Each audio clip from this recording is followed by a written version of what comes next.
What's up, YouTube? This is Too Raw for TV. All right, so the fallout continues from Bronny James's horrific performance on the opening preseason game against the Lakers' opening preseason game against the Phoenix Suns. The Phoenix themselves are probably going to be one of the worst teams in the NBA, maybe not the worst, but one of the weaker teams in the NBA. But they had absolutely no problem defeating the Lakers on opening night preseason. Now, look, it is still just preseason. And for the most part, people don't usually pay too much attention to preseason. I'm going to tell you why I make exceptions for the Lakers. Because I remember the Darvin Ham haters, including preseason, when they hated on him. I said, well, wait a minute. We don't use the preseason. No matter. Oh, he sucks. No, he can't get it done. But preseason matter. So I said, okay, you know what? From now on, every goddamn game JJ Redneck fucking coaches, it matters, including the preseason. And once again, JJ Redneck gets blown out in the game. Constantly. How many goddamn times last year in those losses? Yeah, they won 50 games, but in those 32 losses, how many times the Lakers get their ass blown the fuck out? And this year, they're not going to win 50 games. I guarantee you, they're not going to win 50 games this year. But anyway, in that 103-81 loss, Bronny James, 1 of fucking 12 from the floor, dumps the sewage juice, 1 of 8 from three-point range, plus minus -12. Couldn't capitalize on the opportunity with more shots related to him due to the fact that his father didn't play. Luka didn't play. Once again, Bronny James chokes. And former NBA player, YouTube personality Kwame Brown went in on Bronny saying that he doesn't deserve an NBA roster spot, which I totally agree with. That don't make sense. Now we'll have every news commentator, we'll have all these explainers talking about, oh, Bronny is a 3-and-D, Bronny this. No, Bronny is a preseason player in the summer league. Bronny is a D-League player, but Bronny can't seem to put it together when the lights are on, when the popcorn is popping. This was the time they gave you 12 shots. And this was the time to hit 49-50% of your shots and have a hell of a monster game with your daddy and Luka out. Opportunity after opportunity. God bless you, you making money, black man. What the hell does that got to do with anything? So now it's the black man thing because you're talking about somebody connected to your king. But we can talk about Russell Westbrook after every single game. And who they gonna talk about after every game this time? I think it's gonna be either DeAndre Ayton or either Hachi Moore or either Mark Smart, but it might be DeAndre Ayton. They gonna find a whipping boy for this Lakers season, and it ain't gonna be Bronny. And Bronny is a waste of a roster spot. I don't care what nobody say. He is not gonna help the Lakers this year. He ain't gonna help them next year, and he ain't gonna help them the year after, and they know it. Someone told me to watch this clip. No lies detected at all. Someone told me to watch this clip. If you want to be successful, you want to be like Trump. No lies detected at all in that clip by Bronny James. And I just want to refocus on something he was talking about.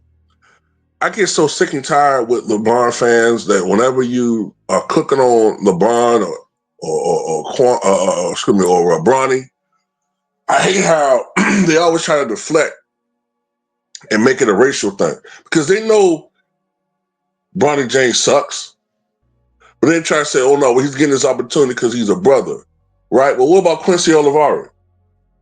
Wasn't Quincy Olivari a brother when he was trying to earn a roster spot and clutch in the NBA or whatever? Worked so that dude was blackballed pretty much from the Lakers and the NBA for a while until he was able to get a spot via the Warriors, I think with Steph Curry. You know what I'm saying? the D League, basically, or Clutch, NBA, D League, whatever you want to call it. The Lakers D League, the Lakers D League team fixed it so that that team basically revolved around Bronny. I don't know why I keep saying Kwame. Damn. Revolve around Bronny and kick Quincy Olivar and those other guys out who's better than him, so that Bronny could basically take fucking 15, 17 shots a night, shoot 30% from the floor, put up empty numbers, and nobody never talk about his percentages or his turnovers.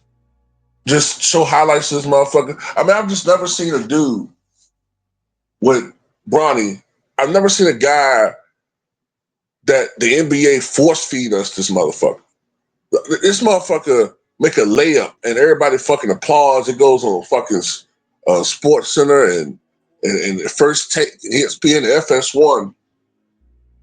This nigga make a successful screen and it gets applauded and praised. And I'm like, this is basic fucking NBA shit. Meanwhile, as I said before, Russell Westbrook can't get a goddamn job.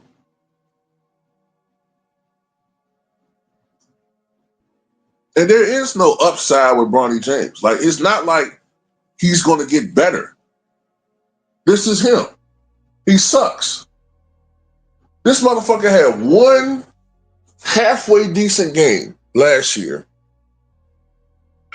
where he scored 17 points against the Bucks, who were playing atrocious defense at the time any motherfucking way, and they still lost by 30. What type of message is that?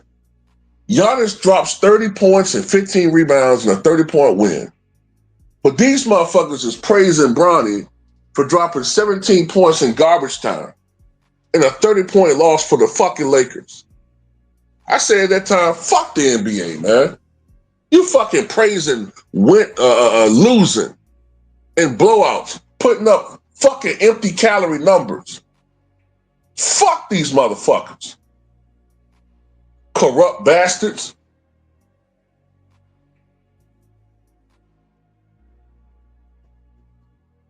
But yeah, man, I saw Kwame Brown get fucking eviscerated by the sports media for not living up to supposed expectations as a first overall pick when he was 18. And I never saw people make excuses for him. The same people who so hesitant to go in on Bronny, even though they say one or two things and his daddy run up on him on a basketball game. Yeah, I'm talking about you, Stephen A. Smith. You're so hesitant to say something about Bronny, but you weren't hesitant to say shit about Kwame Brown back in the day. You led the charge.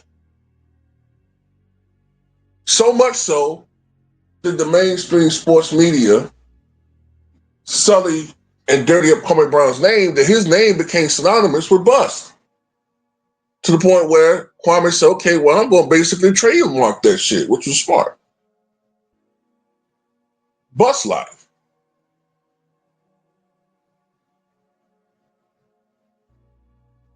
But yeah, Bronny don't deserve no fucking roster spot. What, because he's the prince of LA? Is that how that works? Because he's the son of LeBron, that means that he just automatically deserves a roster spot? Man, these motherfuckers are delusional. These motherfuckers are delusional. Motherfucker, you piss and shit and fart just like I do, like the rest of us do. Put your pants leg on one at a time. Fuck these motherfuckers, man. These people are fucking delusional, bro. This nigga daddy last year complained about having to go out and fly to Milwaukee to play a preseason game. Nigga, Mike and Kobe are built differently than your weak ass. Okay? He was a crybaby, weak ass nigga. Crying about the schedule, but you supposed to be when you was thriving in the 90s. Man, shut your weak ass up, LeBron James. Man, that's all I got to say about it.